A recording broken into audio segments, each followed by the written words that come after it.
नमस्कार, मंडल news bulletin में आपका स्वागत है। आइए पेश करते हैं आज के प्रमुख व मुख्य समाचार।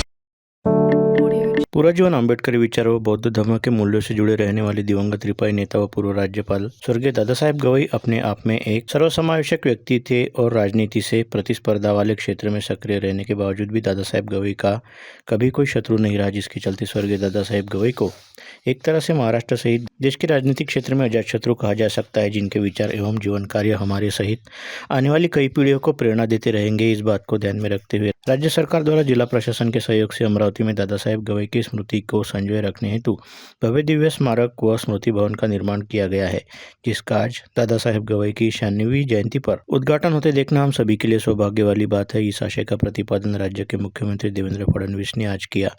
स्थानीय माड़े रोड पर संत गाड़गे बाबा अमरावती विद्यापीठ के ठीक पीछे करीब 10 एकड़ क्षेत्रफल वाले परिसर में निर्मित स्वर्गीय दादा साहेब गवई स्मारक भवन का आज दोपहर राज्य के मुख्यमंत्री देवेंद्र फडणवीस के हाथों समारोहपूर्ण लोकार्पण व उद्घाटन किया गया। इस अवसर पर अपने विचार व्यक्त करते हुए सीएम फडणवीस ने स्वर्गीय दादा साहेब गवई के जीवन से जुड़े विभिन्न पहलुओं पर प्रकाश डालने के साथ साथ गवई के साथ जुड़ी अपनी यादों को ताजा किया। खरं म्हणजे दादासाहेबांनी लोकसभेची पहिली निवडणूक भाऊसाहेब डॉक्टर पंजाबराव देशमुखांच्या विरुद्ध लढवली। खरं तर त्यांची इच्छा पण नव्हती, त्यांचे संबंधही अतिशय चांगले होते, भाऊसाहेबांचा आदर देखील ते करायचे, पण त्यांच्या जीवनामध्ये त्यांनी विचारांकरता जी जबाबदारी मिळेल ती पत्करली। पक्षाने सांगितलं उभे राहा, ते उभे राहिले। त्यावेळेस ते लोकसभेला निवडून येऊ शकले नाही, पण त्यानंतर अनेक वर्षांनी याच अमरावतीमध्ये आपल्याला लक्षात आहे की 1998 साली दादासाहेब हे या अमरावतीचे खासदार म्हणून त्या ठिकाणी लोकसभेमध्ये निवडून गेलेले आपण बघितले। महाराष्ट्राच्या विधान परिषदेमध्ये तर त्यांनी सर्व प्रकारचे जे महत्त्वाचे त्या ठिकाणचे रोल आहेत ते त्यांनी निभावले। त्या ठिकाणी सदस्य म्हणून ते गेले, त्या ठिकाणी विरोधी पक्षनेते पण ते झाले, त्या ठिकाणी उपसभापती पण झाले, सभापती पण झाले। आज खरं म्हणजे त्यांच्यासोबत काम केलेले आमचे बीटी देशमुख सर या ठिकाणी आहेत, ते निश्चितपणे या ठिकाणी सांगू शकतात, त्यांनी अगदी जवळून अनुभवलेलं आहे। पण मला असं वाटतं की त्याही कारकिर्दीमध्ये दादासाहेबांची खासियत काय होती तर दादासाहेब उपसभापती झाले, सभापती झाले। दादासाहेबांच्या पक्षाचे सदस्य किती होते? एकटे दादासाहेब होते, इतर कुठलाही सदस्य नव्हता। पण प्रत्येक वेळी सभागृहाचं एकमत व्हायचं आणि दादासाहेब हे त्या ठिकाणी त्या पदावर जायचे। याचं कारण त्यांचा अजातशत्रू स्वभाव होता। सगळ्या पक्षांना हे वाटायचं की दादासाहेब असले तर आपले हक्क या ठिकाणी अबाधित राहतील। वही इस अवसर पर अपने विचार व्यक्त करते हुए राज्य के उप मुख्यमंत्री अजित पवार ने कहा कि दादा साहेब गवई जैसे सपूत व अमरावती की पुण्यधारा ने जन्म दिया है। यह अमरावती शहर सहित जिले के लिए गर्व एवं सौभाग्य की बात कही जा सकती है, क्योंकि दादा साहेब गवई जैसे लोग सदियों में कभी कभार पैदा होते हैं। अतिशय भावनिक अशा प्रकारचा हृदय सोहळा होतोय, याचं विशेष औचित्य आपल्या अमरावतीकरांना आहे, महाराष्ट्रातल्या तमाम जनतेला देखील आहे।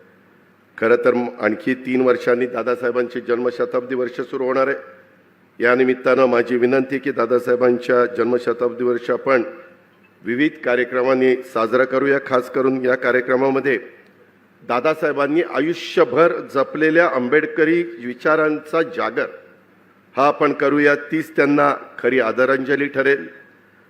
आदरणीय दादासाहेबांच्या रुबाबदार व्यक्तिमत्वाला साजेसे स्मारक झालेलं आहे, याचा मला आनंद आहे। साथ ही डिप्टी सीएम शिंदे ने भी गवई के व्यक्तित्व को प्रेरक बताया। लोकशाही म्हणजे काय हे दादासाहेबांनी आपल्या प्रदीर्घ राजकीय कारकिर्दीमध्ये दाखवून दिलं। कारण त्यांचं बाळकडूच मुळी साक्षात महामानव भारतरत्न डॉक्टर बाबासाहेब आंबेडकरांकडून मिळालं होतं।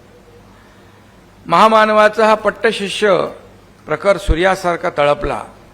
त्यांचं रुबाबदार व्यक्तिमत्वही आपण पाहिलं आणि त्यांच्या स्मारकाच्या रूपानं हे एक लोकशाहीचं मंदिर उभं राहिलं आहे असं म्हटलं तर वावगं ठरणार नाही। आणि या ऐतिहासिक क्षणासाठी संसद, प्रशासन, न्यायपालिका आणि माध्यमं असे लोकशाहीचे 4ही स्तंभ, आधारस्तंभ आज या ठिकाणी उपस्थित आहेत।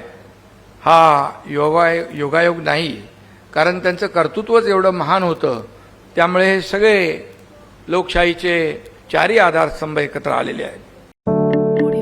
सहकारिता क्षेत्र में नियम कानूनों का पालन करते हुए समृद्धि बढ़ाई जा सकती है। महाराष्ट्र और गुजरात इसके बड़े बड़े उदाहरण हैं। सहकारिता आंदोलन के कारण दोनों प्रांतों में उद्योग धंधे बढ़ने के साथ सामान्य लोगों का बड़े प्रमाण में आर्थिक विकास हुआ है। यह प्रतिपादन मुख्यमंत्री देवेंद्र फडणवीस ने आज दोपहर सांस्कृतिक भवन में किया। वे अभिनंदन अर्बन कोऑपरेटिव बैंक के भवन अभिनंदन हाइट्स के लोकार्पण समारोह में बतौर उद्घाटक बोल रहे थे। मंच पर प्रदेश के सहकारिता राज्य मंत्री डॉक्टर पंकज भोयर, विधायक सुलभा खोड़के, विधायक रवि राणा, भारतीय जैन संगठन के संस्थापक शांतिलाल मुथा, बैंक के संस्थापक हुकुमचंद डागा, बैंक अध्यक्ष एच विजय बोथरा, व्यवस्थापन बोर्ड अध्यक्ष सुदर्शन गांव, बांधकाम समिति सभापति नवीन चौरडिया, उपाध्यक्ष डॉक्टर सुरेंद्र बरडिया और संचालक मंडल के सदस्य इस समय विराजमान थे। 21 वर्ष राहून इतकं गुणवत्तापूर्ण काम करणं हे अत्यंत महत्वाचं आहे. नाहीतर लगेच आमचे माध्यमांचे लोक आता फडणवीसांना 21 वर्ष मुख्यमंत्री राहण्याचे वेध लागले वगैरे असं चालू करतील. मला ते वेध लागलेले नाहीत, पण मला यांच्याकडनं हे शिकायचं आहे की सगळ्यांना सोबत घेऊन अशा प्रकारे चांगल्या पद्धतीनं बँक कशी चालवता येते याचा उत्तम धडा हा त्यांनी आपल्या समोर मांडलेला आहे.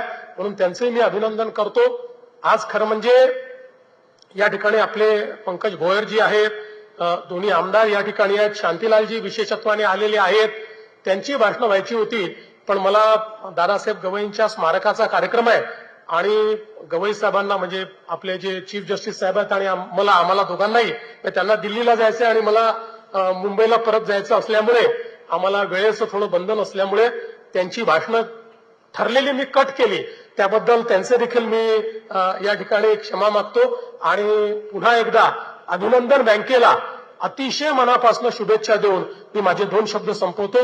धन्यवाद. जय हिंद, जय महाराष्ट्र. कर्जमाफी सहित किसानों की विभिन्न मांगों को लेकर नागपुर में महालकर आंदोलन कर रहे बच्चू कडू के साथ आज शाम मुंबई में सीएम फडणवीस की बैठक होने वाली है, जिसके बारे में आज दोपहर अमरावती के दौरे पर रहते समय पूछे गए सवाल के जवाब में सीएम फडणवीस ने कहा कि पूर्व मंत्री बच्चू कडू के साथ सरकार द्वारा सकारात्मक चर्चा की जाएगी, जिसके बाद कोई ठोस निर्णय जरूर लिया जाएगा। साथ ही सीएम फडणवीस ने उम्मीद जताई कि आपसी संवाद के जरिए ही इस समस्या का समाधान किया जाएगा, क्योंकि किसी भी बात को लेकर अड़ियल भूमिका अपनाने से कोई भी मसले का हल नहीं होता। इसके अलावा सीएम फडणवीस ने यह भी कहा कि राज्य सरकार भी किसानों की हितैषी और किसानों के हितों को ध्यान में रखते हुए आवश्यक निर्णय लेगी। बच्चू कडूंचा आज मीटिंग होणार आहे. त्यांनी इशारा दिलेला आहे जर उद्या जर कर्जमाफीची तारीख दिली नाही तर रेल रोको आंदोलन होईल नागपूरमध्ये. असं आहे की आमची चर्चा आहे संध्याकाळी 7 वाजता मी आणि दोन्ही उपमुख्यमंत्री आणि आमचे मंत्री हे आम्ही सगळे त्या ठिकाणी त्यांच्या शिष्टमंडळासोबत चर्चा करणार आहोत आणि चर्चेतनं मार्ग निघत असतात. मी त्यांनाही सांगितलेलं आहे की कोणीच आडमुठी भूमिका घेऊ नये. आपल्याला सगळ्यांना शेतकऱ्यांचं हित बघायचं आहे. आम्ही शेतकऱ्यांच्या हिताच्या बाजूनेच आहोत. त्यामुळे त्यातनं जो काही चांगल्यातला चांगला मार्ग काढता तो काढण्याचा प्रयत्न हा या बैठकीत आम्ही करू.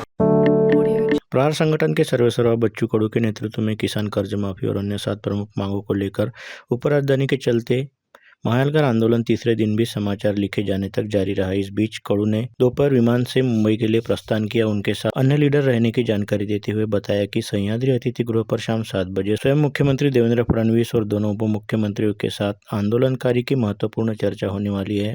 कडू ने अपना रुख थोड़ा नरम करते हुए कहा कि रेस किसानों की बनिस्बत गरीब किसानों की कर्ज माफी तुरंत आवश्यक है। उनका 7/12 कोरा करना जरूरी है। यह एक के बाद एक किसान निराशा के कारण मौत को गले लगा रहे हैं, क्योंकि खरीफ सीजन के सोयाबीन, तोर, कपास जैसी नगद फसलें तबाह हो गई। जो फसलें जैसे तैसे बची उसे व्यापारी मिट्टी मोल भाव दे रहे हैं।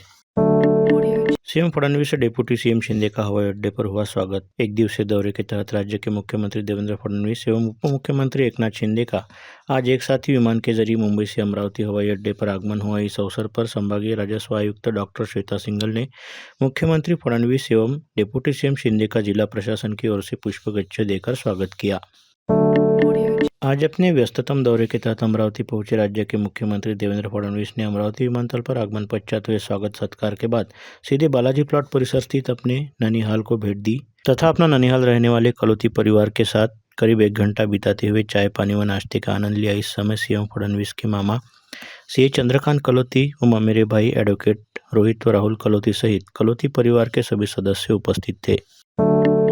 आज सुबह राज्य के उप मुख्यमंत्री व वित्त मंत्री अजित पवार का विशेष विमान के जरिए मुंबई से अमरावती आगमन हुआ। इस समय पार्टी की युवा इकाई के नेता यश संजय खोड़के भी मुंबई में विशेष विमान से सवार थे और वे भी डिप्टी सीएम अजित पवार के साथ मुंबई से अमरावती पहुंचे। इस दौरान यश खोड़के ने डिप्टी सीएम अजित पवार के साथ अमरावती शहर व जिले संबंधित विभिन्न विषयों पर चर्चा की।